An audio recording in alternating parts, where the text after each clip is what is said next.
समय किसानों को लेकर ना ही प्राकृतिक साथ दे रही है और ना ही बाजार। पहले बेमौसम बारिश ने किसानों को परेशान किया हुआ है। फसल का उचित मूल्य लहसुन सोयाबीन के बाद प्याज ने तो किसानों की कमर ही तोड़कर रख दी है। किसानों की माने तो आज प्याज 1 रुपए किलो मंडी में बिक रहे हैं। इस सभी समस्या को लेकर किसानों को सरकार की ओर से भी कोई सहयोग नहीं मिल पा रहा। इसी समस्या को लेकर धार जिले के दसई प्याज के किसानों के लिए इस वर्ष प्याज की फसल की लागत भी नहीं निकल पा रही है। इससे परेशान होकर किसान प्याज को फेंक रहे हैं। शनिवार को किसान कमलेश पटेल ने प्याज के कुछ कट्टे भरकर दसई मंडी में ले गए, लेकिन प्याज 1 किलो में बिका, जिससे प्याज की छटाई के लिए प्याज भरने के मजदूर की मजदूरी भी नहीं निकल रही थी। इससे परेशान होकर किसान ने अपने घर के सदस्यों के सहयोग से ट्रैक्टर ट्रॉली में घर के गोदाम में रखा हुआ प्याज भरकर गांव के बाहर खाली जगह पर ले जाकर फेंक दिया।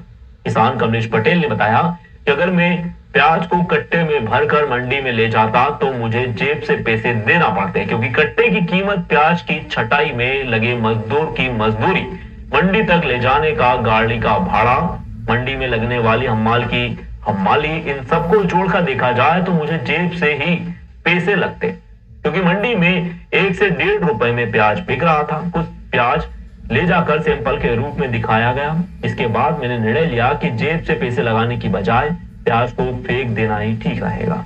इस वर्ष किसानों की प्याज की लागत भी नहीं निकल पा रही है। साथ ही अन्य फसलों की भी यही स्थिति है। किसान के लिए यह वर्ष परेशानी भरा साबित हो रहा है, क्योंकि इस वर्ष प्याज, लहसुन, सोयाबीन व बीज का मटर, डॉलर चने, वही अन्य किसी भी फसल के उचित दाम नहीं मिल पा रहा है।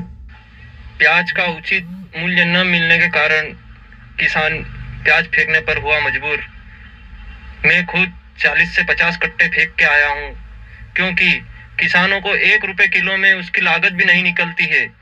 आज एक जोड़ा जाए तो मंडी के लिए गाड़ी भाड़ा, हेमाली, कट्टे का पैसा, मजदूरी सब अगर जोड़ी जाए तो उल्टा जेब से पैसा देना पड़ता है। इसलिए मैं खुद 40 से 50 कट्टे की एक पूरी ट्राली भर के फेंक के आया हूँ, और वो भी ऐसा नहीं कि सड़ा हुआ माल, अच्छा बेस्ट क्वालिटी का माल, पत्ती वाला, कलर पत्ती, बेस्ट सुपर, बिना सड़ा हुआ माल मुझे फेंकना पे मजबूर होना पड़ा है, क्योंकि किसानों को कुछ नहीं बच रहा है। तो हमारा अनुरोध है सरकार से, या जो भी हमारे ऊपर ध्यान देता है उनसे हमारा हाथ जोड़ के विनम्र निवेदन है कि किसानों के ऊपर भी थोड़ा ध्यान दे, क्योंकि किसान लागत भी नहीं निकाल पा रहा है। इसलिए उसको पका हुआ माल 4 महीने 6 महीने संभालने के बाद, गोडाउन करने के बाद, स्टोरेज करने के बाद फेंकने पर मजबूर होना पड़ रहा है।